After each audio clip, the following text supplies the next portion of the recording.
રાષ્ટ્રપતિ દ્રૌપદી મુર્મુએ 4 દિવસના ગુજરાત પ્રવાસે પ્રારંભ કર્યો છે.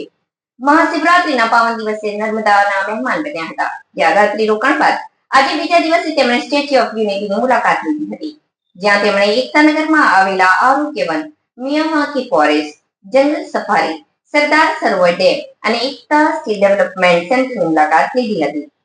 ભારતના રાષ્ટ્રપતિ દ્રૌપદી મુર્મુ નર્મદા જિલ્લાના એકતાનગર ખાતે વિશ્વની સૌથી ઊંચી 182 મીટર સરદાર વલ્લભભાઈ પટેલની પ્રતિમા સ્ટેચ્યુ ઓફ યુનિટીની મુલાકાત લીધી હતી. તેમણે સરદાર સાહેબની વિરાટકાય પ્રતિમાની પાદ પૂજા કરી ભાવાંજલિ અર્પી હતી. રાષ્ટ્રપતિ સાથે રાજ્યપાલ આચાર્ય દેવવ્રતજી તથા રાજ્યના પ્રોટોકોલ મંત્રી જગદીશ વિશ્વકર્મા સહિતના અધિકારીઓએ પણ વિશ્વની સૌથી વિરાટ પ્રતિમાની ભવ્યતાના દર્શન કરી સરદાર સાહેબની એકતા, અખંડિતતા અને અતૂટ ધૈર્યની ભાવનાની પ્રત્યક્ષ અનુભૂતિ કરી હતી. સાગબારા અને તિલકવાડાના આદિવાસી ભાઈ બહેનોએ મેવાસી અને હોળી નૃત્ય જેવા પરંપરાગત આદિવાસી નૃત્ય દ્વારા વોલ ઓફ યુનિટી ખાતે રાષ્ટ્રપતિનું ઉષ્માભર્યું સ્વાગત કર્યું હતું. તેમણે સ્ટેચ્યુ પરિસર સ્થિત પ્રદર્શન કક્ષની પણ મુલાકાત લીધી હતી, જ્યાં તેમણે ભારતની સ્વાતંત્ર્ય ગાથા, ગુલામીથી સ્વાતંત્ર્ય સુધીની સફર, ભારતની એકતા માટે સરદાર પટેલના સંઘર્ષ અને યોગદાનની તલસ્પર્શી વિગતોથી વાકેફ થયા હતા. Statue of unity viewing gallery એટલે કે સરદાર સાહેબના હૃદય સ્થાનેથી સરદાર સરોવર, નર્મદા ડેમ અને વિંધ્યાચલ સાતપુડા ગિરવીમાળાનું પ્રાકૃતિક સૌંદર્ય નિહાળ્યું હતું. મુલાકાત દરમિયાન એસઓયુ ગાઈડે સ્ટેચ્યુ ઓફ યુનિટીના સમગ્ર નિર્માણ કાર્ય અને પ્રોજેક્ટની વિશેષતા, સ્ટેચ્યુ પરિસરની પ્રવાસન સુવિધાઓ અંગેની પશ્ચાદભૂમિ અંગેની વિગતો જાણી હતી. ત્યારબાદ તેમણે સરદાર સરોવર ડેમ અને જંગલ સફારી પાર્કની મુલાકાત લીધી હતી.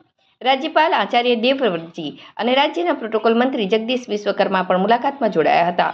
રાષ્ટ્રપતિ દ્રૌપદી મુર્મુ જંગલ સફારી પાર્કમાં જેગુઆર, એશિયાઈ સિંહ, બેંગાલ ટાઈગર, દીપડો જેવા પ્રાણીઓ તેમજ પક્ષીઘરમાં રહેલા દેશ અને દુનિયાના વિવિધ પ્રજાતિના પક્ષીઓને નજીકથી નિહાળ્યા હતા.